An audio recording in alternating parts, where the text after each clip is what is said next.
இந்த வருஷம் வெயில்ல சூரிய பகவான் நம்மள சுட்டெரிக்கிறாரு. அவர்கிட்ட இருந்து தப்பிக்க வழியே இல்லன்னு நமக்கு தெரிஞ்சு போச்சு. முடிஞ்ச அளவுக்கு நெறைய நீராகாரங்கள் எடுத்துக்கோங்க.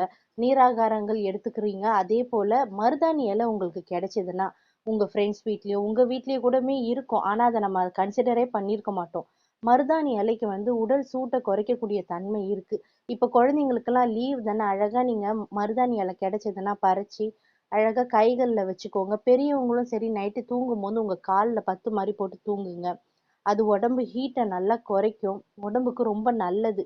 அப்படி வீட்ல எங்கேயுமே மருதாணி இலை கிடைக்கலனாலுமே மார்க்கெட்ல ரூ. 20க்கு தான் விக்கிறாங்க ஒரு கட்டே. நல்லா நெறைய இருக்கு. ஒரு 10 பேர் கிட்ட கூட வச்சுக்கலாம் அத நம்ம. மருதாணி இலை வந்து குட்டி குட்டியா இருக்கும். ஃபர்ஸ்ட் டைம் அத பறிக்கிறவங்க அதுல முள் இருக்கும். பார்த்து பறிங்க. ரெகுலரா பறிக்கிறவங்களுக்கு அது தெரியும். அதுல வந்து பூ வந்து ஒரு சில மருதாணி இலையில வந்து பிங்க் கலர்ல இருக்கும். ஒரு சிலதுல வந்து கிரீன், எல்லோ மிக்ஸ்டு கலர்ல இருக்கும். 2 கலர்ஸ்ல இருக்கும். மருதாணி இலை பாருங்க குட்டி குட்டியா இந்த மாதிரி தான் இருக்கும். பார்த்து வாங்கிக்கோங்க. வெயில் டைம்ல இத யூஸ் பண்ணுங்க. சம்மர் ஹாலிடேஸ்ல குழந்தைங்களுக்கும் அது ஒரு புது எக்ஸ்பீரியன்ஸா இருக்கும். கோன் இதெல்லாம் வச்சு பழகுனவங்களுக்கு அது புதுசா இருக்கும். அம் கையில வந்து நல்லா செவ செவ செவன்னு பத்தணும்னா, நீங்க ஒரு சின்ன பீஸ் புளி, 1 ஸ்பூன் சர்க்கரை போட்டு லைட்டா தண்ணி விட்டு மிக்ஸி ஜார்ல நீங்க அரைச்சு எடுத்துக்கோங்க. என் வீட்டு குழந்தைங்க வந்து நானே வச்சுக்கிறேன் அப்படின்னு சொல்லிட்டாங்க. சரி ஓகே.